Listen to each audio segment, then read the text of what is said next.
So I was 37 weeks pregnant whenever I had ended up having to take my husband to the hospital. It was on September 23rd, which was a Monday, and I had taken him in because he had this really, really bad pain on the back of his tailbone, and he was like screaming and crying to me. And if anyone knows my husband, he does not cry for anything. He doesn't get hurt. He doesn't ever go to the doctors. He doesn't ever have any problems or pain or anything. And at the point when he called me and started saying, "Baby, can you please come pick me up and take me to the hospital?" I knew something was very serious going on, and I was very scared. So I went and picked him up, and we had drove to the hospital. We live in the middle of two different hospitals, so there's one this way and then there's one this way, and each of them are about a minute apart from each other. So to the one over here, it's about 25 minutes, and to the other one that we live close to, it's 24 minutes. So it was during 6 o'clock in the evening that there was going to be a lot of traffic either way we went. So we just went to the one that was close enough to go. I had picked him up from work and took him to the hospital. When we got there, they got him checked in, did all of his vitals. When we were checking into the counter, they all thought it was me that was going to the hospital because they were looking at me, and here I am, like huge with this huge belly, and I was due in 3 weeks. And they were like, "Oh wow, you have to go over to the next floor because that's where labor and delivery is." And I said, "That's not for me, it's for my husband." So I got him all checked in, immediately start checking his vitals and start freaking out. And here I am, 37 weeks pregnant, and I'm sitting in this chair next to him in the kind of triage to get checked into the ER. And they immediately said, "We're going to take a lot of blood from you right now." And I start freaking out because I'm like, "Why are y'all taking so much blood from my husband? Like, what's going on?" They did was his heart rate, the blood pressure, and they also asked him a couple symptoms. And at this point that they said, "Okay, well, we're gonna get you admitted now," I was freaking out. I was like, "Why are y'all admitting him like right now? Like, what's going on?" And they didn't want to tell me because I was 37 weeks pregnant, and they didn't want to put me in like any risk or any stress. But as soon as I walked away to go call my mother-in-law, because at this point she had my son and we didn't know how long we were going to be at the ER for, I had called to tell her that he was getting admitted. And so she needed to come up and be with us as well because we didn't know what was going on. He had all 5 signs of sepsis to get admitted into the hospital. So you have to have 2 out of the 5. He had all 5, and that they needed to do an emergency CAT scan. So they had immediately taken him back to the CAT scan room, and they confirmed that the sepsis is a blood infection going through your body, and it has an 80% fatality rate if it doesn't get taken care of. And there's different stages, I guess, of sepsis. So he was in like the final state, and he needed antibiotics like right away. So as soon as they got him back to the CAT scan, they immediately took him over to a room and hooked him up to all type of antibiotics. And at this point, I'm just like freaking out, and like while I'm in the waiting room, I'm like searching sepsis, and I didn't know at the point when we were getting checked in that it had an 80% fatality rate. But here I am, just got married 3 days prior, and I am freaking out. I'm like, this is my husband and I love him so much, and I don't know what's gonna freaking happen. If I lose my best friend, I'm fixing to have a baby. I was freaking out the whole time I was at the hospital, but I was kind of in the point where I was like, okay, I know I can't be freaking out because I'm literally pregnant and I can't be getting stressed out. So I had ended up staying the night with my husband that night at the hospital. The next day he was scheduled for surgery, basically an emergency surgery, but it gets added on because he had a cyst on his tailbone that he had to have drained. So they had to like squeeze him in the next day to have the emergency surgery in between the other times that they had different surgeries going on. So when I stayed the night with him, I had called out of work the next day because it was around like 4 or 5 o'clock, and I woke up having contractions, and I would time them, and at that point they were like 15 minutes apart. So I was like, okay, maybe today's the day. And I was like, I can't be going into labor now. My husband's in the hospital. So thankfully, my contractions went away. Later on that morning, I had ended up calling my work and calling out because I have to go to my doctor's appointment to check up, because I called them to let them know I was having contractions, and they confirmed that I was probably having Braxton Hicks. And they said, if anything starts back up again, they were like, go to the next floor up. So where we were at in the ER, was on the first floor, and then labor and delivery was on the second floor of the hospital. And they said, if you start feeling any more contractions, go to labor and delivery. Because I told them I was at the hospital anyways, because my husband was having surgery that day. And by this time, it was like maybe 7-8 o'clock in the morning when I was calling them. And so finally, I'm sitting there in the chair, and we're just hanging out. It was me, my husband, and my mother-in-law, because she had came up there to sit with Logan the whole day, because I was going to be leaving to go to the doctor's, and she didn't want him to be by himself depending on what time his surgery was going to be, because at this point we knew that his surgery was going to be sometime that day, but we didn't know when. And the head nurse had came in and said it was most likely going to be around 8 o'clock, so he just needed someone to sit with him while I went to the doctor's to get checked up for being, having Braxton Hicks, and to see how dilated I was. Because at this point, the week before I had got checked, I was only 2 centimeters dilated, so I wasn't like in labor or anything.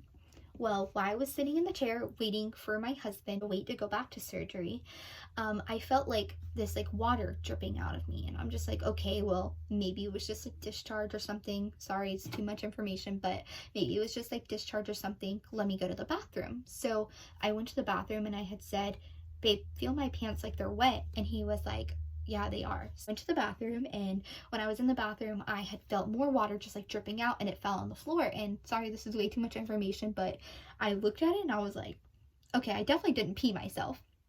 So my mother-in-law, I said, Mom, can you please come here? And she came, and she said, are you sure you didn't pee yourself? I was like, no, I promise I didn't pee myself. I can feel if I pee myself. She goes, well, just put a pad on, and maybe, you know, it's just pee. Maybe you just peed yourself. We'll just wait a little bit to see how much more the pad fills up with, like, the water or whatever. And I said, okay, like, maybe, you know, benefit of the doubt, I peed myself, because we were literally in the hospital for Logan because he was fixing to have surgery, and how crazy would it be if I went into labor while we were here? And that's what all the nurses, every nurse that had came to check in on my husband, they would be like, oh my God, you're pregnant? Like, they were like, what if you go into labor now? And we were just like, yeah, how, what if?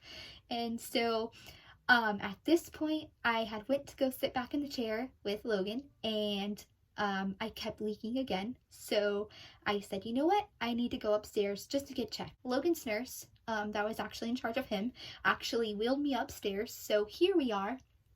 I'm here in this floor.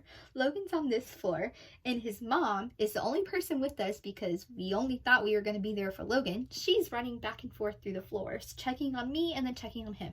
So they get me into labor and delivery triage, and around this time it was maybe like 12 o'clock, and I was laying in bed, and they said, okay, well, we're going to swab you to see if the liquid that you leaked was amniotic fluid, because they were like, there's no signs of your water bursting, and we can't tell that you're in active labor. So while I was waiting in the bed, they had sent off my results, and my mother-in-law had just left the room. She said, okay, well, I'm just going to go check on Logan and let him know what's going on so he's not freaking out because he's downstairs by himself, and you're up here. Because Logan would literally like do anything to be next to me. And so as soon as she left the room, it was not even like 2 minutes later, I had called her and I said, Mom, and she said, yeah. And I said, my water just busted all over the bed and they're admitting me. So here I am freaking out because I'm 3 centimeters dilated and my water just broke. My husband's downstairs fixing to get surgery whenever they call him back to go to the surgery room for his cyst. And it's both of us. And our mother, and well, his mother, my mother-in-law, I call her my mom too, because my mom's actually in Georgia. She's my mother whenever I am here, and she's basically my other half besides my mom whenever I need someone, a mother figure in my life right now. I still talk to my mom every day, but just since my mom's so far away, if I need something, that's most definitely the person I call. So here my mother is, she's going back and forth through these floors. She said, okay, well, me and Logan will be up there in just a moment. Let me just talk to his nurse and see what's going on. So Logan has to stay on antibiotics because he's still sepsis, and again, this is a 80% fatality rate, that if he doesn't have all these antibiotics, then he could pass away. So he has to stay on these antibiotics. My mother-in-law had went downstairs and told his nurse that I was in active labor and that I was 3 centimeters dilated. And they had got Logan released to come back up to the labor and delivery floor and wait with me in the room until he had to go for his surgery, because at this time we thought his surgery was going to be around 8 o'clock that night, because that's what the lead nurse of the floor had told him, and he was like the manager, so he knew what time we were getting the surgery. So while we were in the labor and delivery room, Logan had came upstairs to meet me and he was sitting with me. I had called my mom to let her know I was in active labor and I was admitted, because she again lives in Georgia and she had to drive down for the delivery. And so she said, okay, I'm on my way to come see you. So at this point, it's still my mother-in-law in the room, just her, and no one else is at the hospital with us. We had just at this point told everyone that, because not even a lot of people knew that Logan was even in the hospital, but the people that did know Logan was in the hospital, we had told them that now we're here for me because we're both being admitted and we're both in the hospital. So we were fixing to have a baby. Getting to be around 2 o'clock, and that's when he had to go back for his other set of antibiotics, because he was on like a 4-hour rotation of antibiotics. He had to go back at 2 o'clock to get the other round of antibiotics and morphine that he was on. So he instantly was fixing to go back up or downstairs to get his other round of antibiotics and his other round of morphine. And they had called and said, we have the OR ready now for Logan Mulkey and we need to have him have surgery. So instantly his first thought was, first of all, he was in so much pain. And second of all, he was like, if I get my surgery done in time, it's a 30-minute surgery, 30-minute recovery, almost an hour, that I'll be back in time, because I was only 3 centimeters dilated. I'll be back in time to sit with Cheyenne to see the birth of our baby. So while he was going back down to the OR room, he was getting ready, and my OB had came in and she said, hi, this is my name, and I just want to let you know I'll be delivering your baby. And at this point, my nurse had already knew that my husband was actually a patient as well, and that he was released to come to the floor, that he would be going back and forth. And my nurse had told my OB that I didn't want to take the Pitocin because I didn't want to speed up my contractions. I was like, if I speed up my contractions, then Logan won't be able to see the birth, because I don't want him to be out of surgery in time. So at this point, she explained to my OB what was going on, about how he was admitted and he was going in for surgery because they had to open up his cyst and drain it and everything. My OB started freaking out. She said, I need you to call your husband right now on your phone and to tell him that he would not be allowed in the labor and delivery room if he has a surgery, because he cannot be on the floor with an open wound. He'll infect you and every other pregnant female. And I said, okay, well, I'll call him. So I instantly got on the phone with Logan and I said, baby, don't have the surgery. If you have the surgery, then you can't watch AYLA. And that was his main concern. His main concern was, I need to be there for Cheyenne and I need to be there for the birth of our daughter. So he said, okay, well, I'll come right back up there and I'll just wait to do my surgery. I'll just check myself out of the hospital and so I can come sit with you. So at this point, my OB said, no, he is not allowed on the floor whether he has surgery or not. They said he is septic. He will infect me and all the other pregnant females and the baby as well if he has an open wound. And at this point, we were trying to explain to her that the wound wasn't opened already. That's why he was having the surgery to begin with. She said, got on the phone with him, and instantly he started freaking out because she was telling him that he was not allowed on the floor. And so what happened at this point is that my mother-in-law and the OB to the next level to talk to Logan about being in the labor and delivery room, because she knew he was a patient. So she had went through the elevators, and as soon as she opened up the elevator, my husband gave her a new one. He started cussing her out, telling her, I'm gonna be with my wife and I'm gonna be with my daughter. He ended up getting a huge argument with her and also several security guards and several nurses. Mind you, my husband is 6'2", and he's very, very big and very, very beefy, that they were all standing there trying to block him, and he was trying to fight them. He ended up ripping out all of his IDs from the OR, and he ends up throwing them across the hallway and fighting with basically the security guards about coming up to the floor. Well, at this same point, they had the labor and delivery floor locked down. No one was allowed in the rooms, no one were allowed out of the rooms because of my husband going crazy and saying he's going to come up to the labor and delivery floor. Logan was going to see if he could discharge himself so he can come and be with me. And the hospital was explaining to him that they couldn't. It was policy that he couldn't be on the labor and delivery floor, and the security guards were freaking out, and all these people were yelling and screaming. The OB and my mother-in-law were going back and forth with my husband as well in the hallway, and basically what had happened was they were saying that they were going to have me and take me to a different hospital to deliver so they can be in the room with me whenever I was delivering, as far as my husband being in the labor room to see his daughter getting born. And they had told me that if I were to leave the hospital, that the baby would fall down and the umbilical cord would get wrapped around her neck, and it would basically be like a life-threatening decision. And also at the same point, the OB had told me that she was not letting me leave the hospital. She said, I will sit on you and you're not leaving. She said, I'm a mom myself and I would not let you leave. And she said, and your husband or your mother-in-law shouldn't let you leave as well. So I had made the decision to stay and to give birth to our daughter.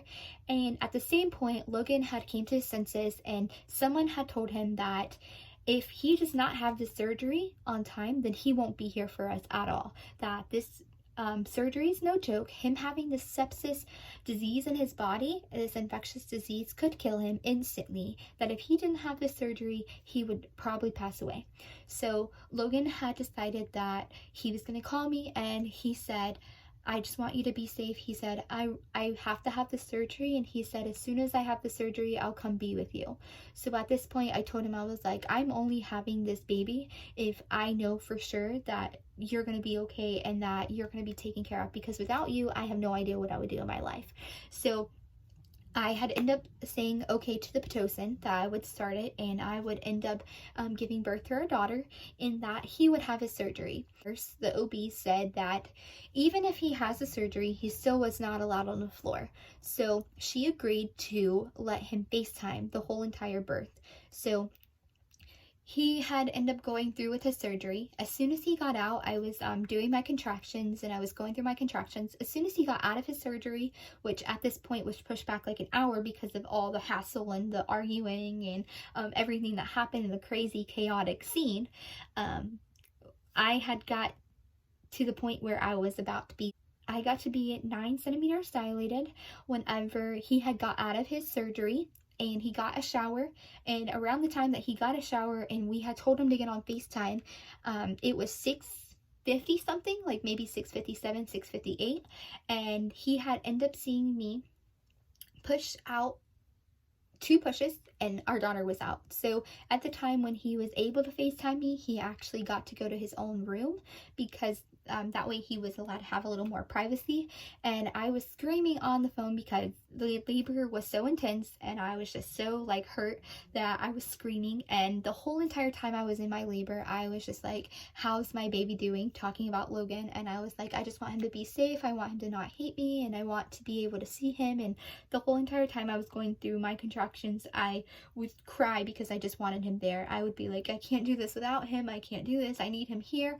And the whole entire time he heard me scream, he was crying on FaceTime because he just felt so helpless that he couldn't do anything, and he felt like this promise that he made to me about giving me the perfect pregnancy would be something that he couldn't fulfill because he couldn't see me.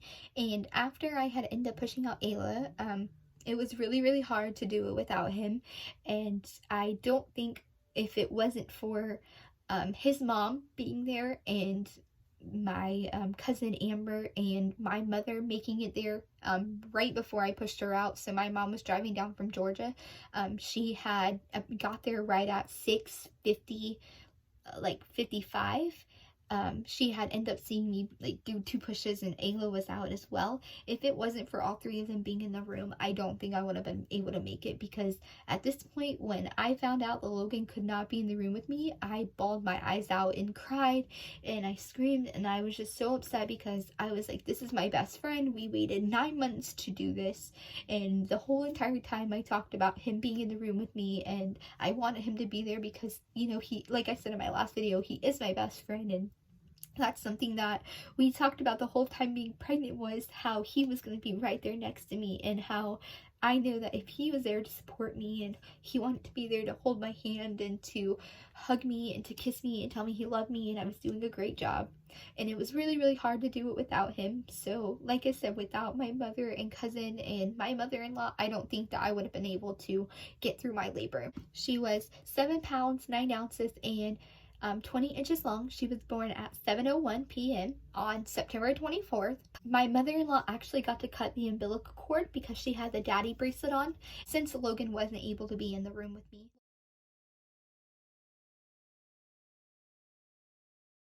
I think my mother-in-law deserves a trophy because the whole entire time I was in labor and Logan was in the hospital getting his surgery, she was our biggest supporter. For the longest time ever, she was the only person there helping us get through the whole entire process, and she's the one that kept us sane and kept us grounded and to make sure that we were both okay. We cried together and we laughed together, and I don't think without her I would have been okay giving birth that day. And I want to thank her so much, and that I love her so much. And I wanted to thank, Amber for being my supporter as well, and to be there to take pictures and videos and making sure that Logan was able to see. After I pushed her out, I was so thrilled and so happy that I had her. My labor was 7 hours. My water ended up breaking around 12, and I ended up having it around 7 that night. And at this point, after I had her, I was able to FaceTime Logan. He got to FaceTime me still and still talk to me the rest of the night. And it was very, very hard the first night in the hospital not being able to see him. So after the point that he had his surgery, my OB had still told me that we might not even be able to see each other until after we got discharged from the hospital. At the hospital I delivered at, they only allow 24 hours until you can get discharged. So at this point, I had her on Tuesday, the 24th, and we knew that the next day we were going to be able to see if he was able to come into the labor and delivery room. And in the hospital that we were staying at, he was like right here underneath me in this room, and I was like right here. So we were about like a floor apart from each other, and that was the hardest thing ever, is that he was not able to see AYLA, and he was not able to hold her, and he was not able to kiss us. I think going through the whole process, I was so scared, and I just wanted him to be with me. And the whole time I was so emotional, and everyone kept coming to visit me, and I felt like the biggest brat because I wouldn't let anyone hold her because Logan couldn't hold her. So I had kept telling everyone, like, I love you guys and I thank you for coming, but I don't want you to hold her because I was being selfish. Logan didn't get to hold her, so I just wanted him to be able to hold her first because, he was supposed to be there, and he was supposed to be the first one to hold her besides me. So before Logan could even come and see us, it had to be approved through several people before he could get released to come up and see us. So at this point, we thought that we weren't going to be able to see each other until we got discharged to go home from the hospital. The next morning, Logan had kept texting me, and he was still super upset at the fact that he couldn't be in the room with me. I had got the approval from my nurse to go down the floor to see him. You can't stay down there because, of course, you have to be back up with the baby.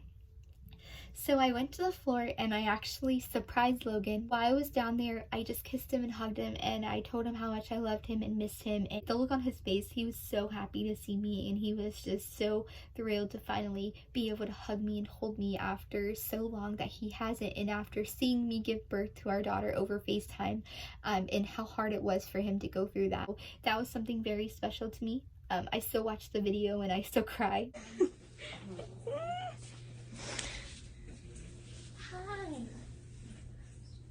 So after that happened, I went back upstairs and I kind of just enjoyed my time with AYLA. Logan had to get it approved through through my OB to go on to the mother and baby unit.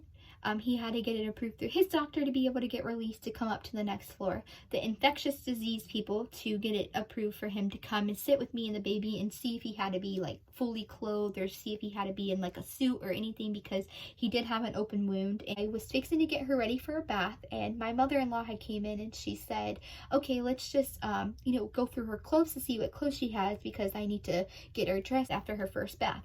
I really wanted Logan to be here for this, but I knew at this point he probably still wasn't going to be able to get released. And I was texting him the whole time back and forth, and I was like, do you know when you're going to be able to come up here? Because it was around 2 o'clock this afternoon, or that afternoon. I was like, do you still know when you're going to be able to come up here? Because I want to see you and I want you to hold your daughter. And at this point, like, I was just feeling for him, and I just felt horrible that he couldn't hold her or see her or kiss her. And the whole time I was like sending him pictures and stuff. Finally, he was getting ready, and he texted me back, and he was like, I don't think I'm gonna be able to see you until we get discharged, unfortunately. And my mother-in-law, when we were going through her clothes, I was standing there, and I turned around, and all of a sudden in walks Logan, and he's holding flowers, and he came up to me, and I literally just started crying, and I was like, oh my gosh, like, finally you're here and you get to hold your daughter. Company. Take her to him. That's why your nurse delayed giving her a bath.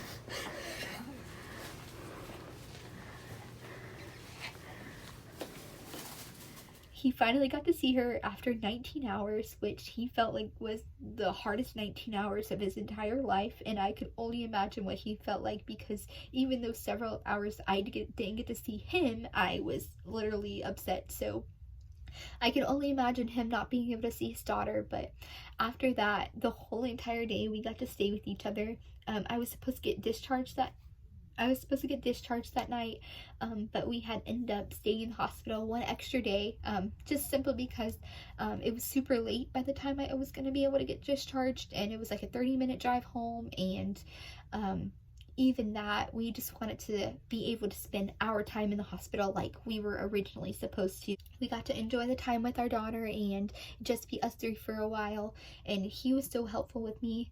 We actually got to share the bed because he was in surgery, so he was in recovery, and then I was in recovery.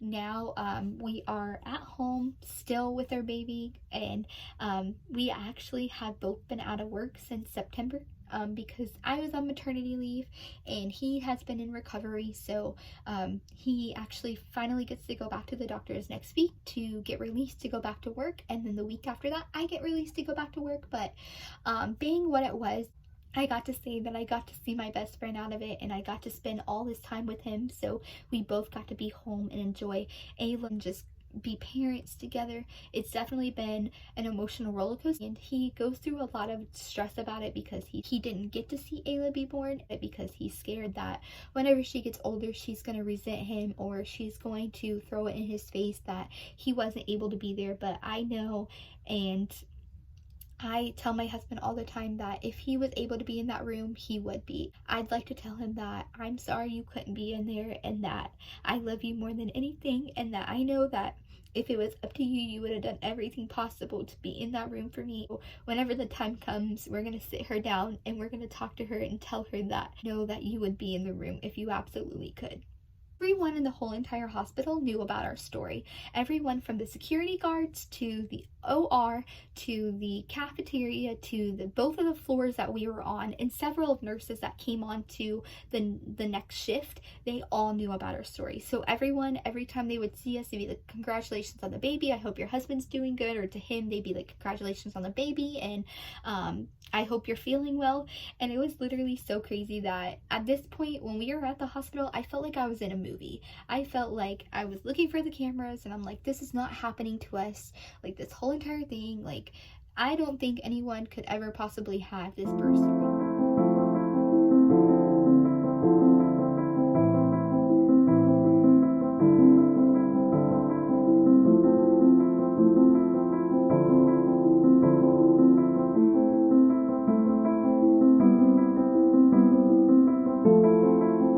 Look at her.